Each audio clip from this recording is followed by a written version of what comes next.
আপনাদের যে মোবাইলটা দেখাচ্ছি সেই মোবাইলটা হচ্ছে Redmi 7। এই মোবাইলের ডিসপ্লেটা নষ্ট হয়ে গেছে। ডিসপ্লেটা পুরো আঘাত লেগে দেখতে পাচ্ছেন ডিসপ্লে কোনা মিডিল ওপর চার সাইড ভেঙে গেছে। এই ডিসপ্লেটা আপনাদের আমি চেঞ্জ করে দেখাবো। এই ডিসপ্লেটা অটোমেটিক হিট দিয়ে আমি তুলে রেখেছি। এই ডিসপ্লেটা পুনরায় আপনাদের সম্পূর্ণ তুলে দেখাচ্ছি আমি।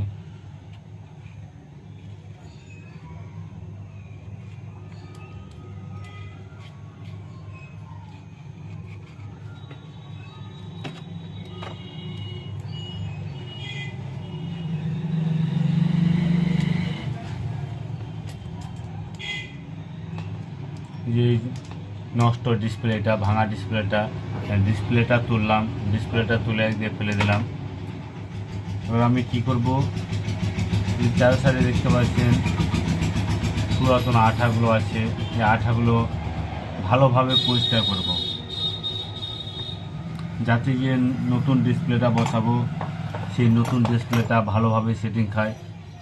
অনেকে কি করে, এই পুরাতন আঠাটা ভালোভাবে পরিষ্কার করে না। আপনি যখনই বলুন যে আমাকে ডিসপ্লে লাগিয়ে দিন, তখন এই আঠাটা না পরিষ্কার করে এর উপরে আঠা মেরে ডিসপ্লে বসিয়ে 5 মিনিটের মধ্যে আপনাকে ডিসপ্লেটা বসিয়ে দিয়ে দেয়।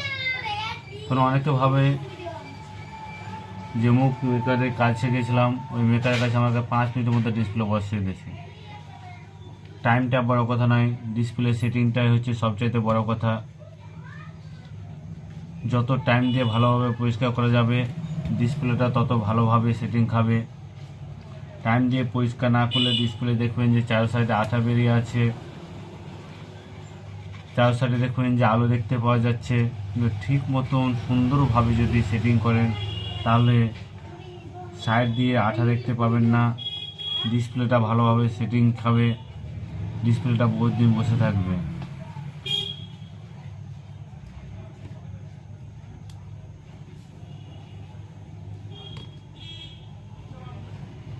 হ্যাঁ, প্রথমে আমি এগুলো চার সাইড আঠাগুলোকে ছাড়িয়ে দিলাম। তারপরে দেখেন আমার কাছে আঠা ওঠানোর মেশিন আছে। এই দেখেন কি সুন্দর।